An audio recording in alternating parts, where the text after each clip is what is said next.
Hello friend, welcome to my YouTube channel. आज मैं आपको बताने वाला हूँ धृतराष्ट्र की कौन सी संतान युद्ध के बाद भी जीवित रही थी। वीडियो को जानने के लिए वीडियो के अंत तक बने रहें। महाभारत ग्रंथ में वर्णित कथा के अनुसार महर्षि वेद व्यास ने गांधारी को 100 पुत्रों का आशीर्वाद दिया था, जिनका जन्म बड़े ही खास तरीके से हुआ था। महाभारत काल में ऐसी कई घटनाएं हुई जो व्यक्ति को आश्चर्य में डाल देती हैं। ऐसी ही कथा कौरव के जन्म की भी है। आज हम आपको इकलौते ऐसे कौरव के बारे में बताने जा रहे हैं जिसने पांडवों की तरफ से युद्ध लड़ा था। चलिए जानते हैं उसकी कथा। महाभारत की एक कथा के अनुसार युयुत्सु धृतराष्ट्र का पुत्र था। उसने पांडवों की तरफ से युद्ध लड़ा था। वह असल में धृतराष्ट्र और गांधारी की दासी सुगाधा का पुत्र था। इस प्रकार वह कौरवों के सौतेले भाई था, लेकिन उसकी शिक्षा दीक्षा अन्य कौरवों की तरह ही हुई थी। युयुत्सु धर्म का साथ देने वाला था, जिसने युधिष्ठिर के समझाने पर युद्ध में अंत में पांडवों का साथ दिया। साथ ही वह अकेला ऐसा कौरव था जो महाभारत के युद्ध के बाद भी जीवित बचा था। महाभारत में वर्णित कथा के अनुसार गांधारी के 100 पुत्र थे और एक पुत्री भी थी, जिसका नाम दुशाला था। दुशाला का विवाह राजा जयद्रथ से हुआ था।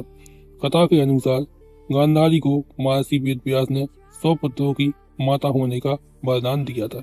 जब गांधारी गर्भवती हुई तो उसने 2 वर्ष तक गर्भ धारण किया। इसके बाद उसके पेट से एक लोहे के गोले के समान एक मांस पिंड निकला।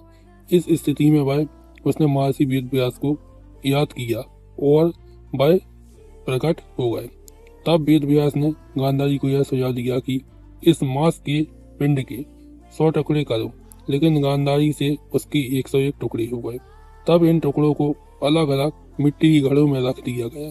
कुछ समय बाद इन घड़ों से बच्चों का जन्म हुआ।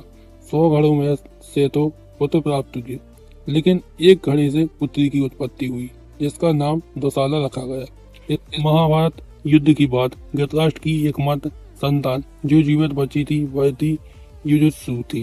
युयुत्सु के बारे में मुख्य बात है। दासी पुत्र युयुत्सु गांधारी के गर्भ से नहीं, बल्कि धृतराष्ट्र की एक वैश्य दासी के पुत्र थे। युद्ध शुरू होने से पहले ही युयुत्सु ने धृतराष्ट्र और दुर्योधन का पक्ष छोड़कर पांडवों का साथ दिया था। धृतराष्ट्र के 100 कौरव पुत्र गांधारी के पुत्र युद्ध में मारे गए थे, लेकिन पांडव की ओर से लड़ने के कारण युयुत्सु जीवित बच गए। युद्ध के बाद जब धृतराष्ट्र और गांधारी वन चले गए तो युयुत्सु ने ही हस्तिनापुर के प्रशासन में सहायता की और बाद में धृतराष्ट्र गांधारी के अंतिम संस्कार में भूमिका निभाई। गांधारी के सभी 100 पुत्र और धृतराष्ट्र की पुत्री दुशाला का एकमात्र पुत्र जो युद्ध में मारा गया, सभी युद्ध में मृत्यु को प्राप्त हुए। एक युद्ध मात्र युयुत्सु ही बचा था जो धृतराष्ट्र का दासी पुत्र था।